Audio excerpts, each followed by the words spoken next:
Hi everyone and welcome to Johnny How To and this first intro video that is going to serve as a bit of a quick start to Photoshop. This is an old file I had created as just a Star Wars collage. Way back, if I pull up the properties of this file, you can see this was created in July of 1999. So this is a really long time ago. And I remember at that time a little bit that I didn't have any tutorial videos. There was no YouTube or anything like that. And also, I think I was maybe trying to work my way through a book, and I did end up with my end goal. I had this collage, but looking back at this, there's a lot of things that I did that really weren't best practice, meaning that if I wanted to go back and change things, or if I wanted to alter this, I can't do it in certain regards. So my goal is to use this as a quick start to Photoshop to where we can go through some of the interface of Photoshop, some of the tools, but we have kind of a fun end result that we're kind of working towards.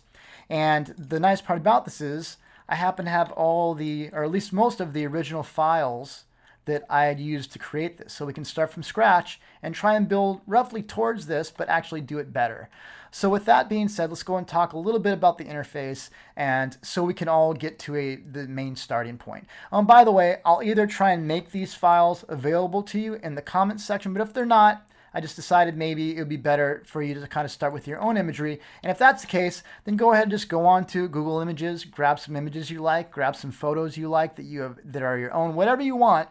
Remember, the techniques we're going to use here aren't specific to this collage. They can be used with anything. So don't feel like you're tied to these images by any means. In fact, you might find it more beneficial to you to just kind of follow the basic idea of what I'm doing, but do it with your own imagery. All right, so first off, let me just talk a little bit about getting the Photoshop interface up and going. So you would go and start Photoshop. If you're on Windows, you would press the Windows key, and you won't be able to see this at the bottom. I'm just going to start to type the word Photoshop, and then I would go ahead and click on this, and that would open. Now, when you first launch Photoshop, you might get an image similar to this, where it's wanting you to create a new document. Now, there's a lot of nice presets that you can use. In this case, let's just go ahead and click on whatever. If you have one, you can just click on print and go ahead and click on OK. But just so, let's go ahead and get a image opened up so we can reset the interface. So right now, I'm on basically the default interface for Photoshop, meaning that these panels and everything are laid out the first time that you open up Photoshop. Now you can reset these, and I'm going to do that in a second. But just so we're all starting from the same general look, go up to Window, Workspace, and then Essentials Default. And that should give you roughly kind of like what I'm looking at. Now, if you happen to already be on Essentials Default and it's looking different, go ahead and go down to Reset Essentials, because you might have been on the Essentials but changed some windows around, and that should reset it to where it's going to look pretty much the same as it was. So for example, if I was to move all kinds of things around and I had things, so the Photoshop interface is very customizable, but I'm like, well, I want to get back to the way when I first started Photoshop. I'll go up to Window, Workspace, Essentials Default, which I'm already on, so it didn't change it. But if I go up to Window, Workspace, Reset Essentials, it's going to reset it to the first time, technically speaking, when, or for the most part, the first time Photoshop was launched.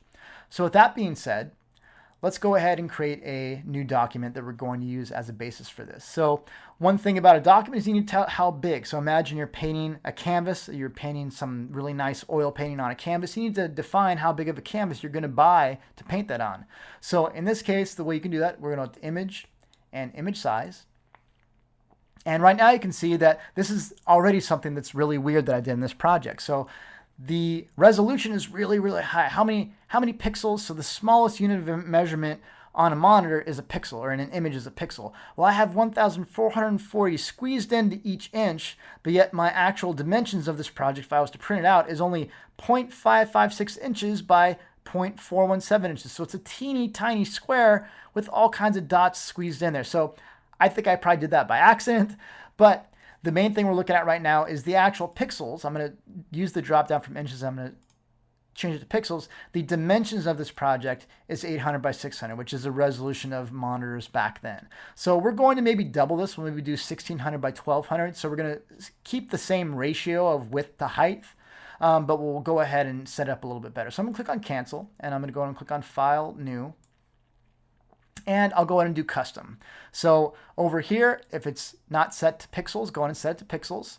And I'm going to go ahead and type in 1600. Remember, double the 800, then 1200. And in the resolution, since it's just going to be displayed on a monitor, typically if you're posting something to the internet or something of that sort, a regular resolution of an image is 72. And that's how many dots are squeezed into a per inch. So I'm going to go and click on OK or create. And that's going to create a white blank canvas for me. And we're going to try and start to recreate this from here. So I'm going to go ahead and just stop this as the first video. So we've already talked about how we can create a new document, how we can launch Photoshop, and from here we'll go ahead and start off in the next video.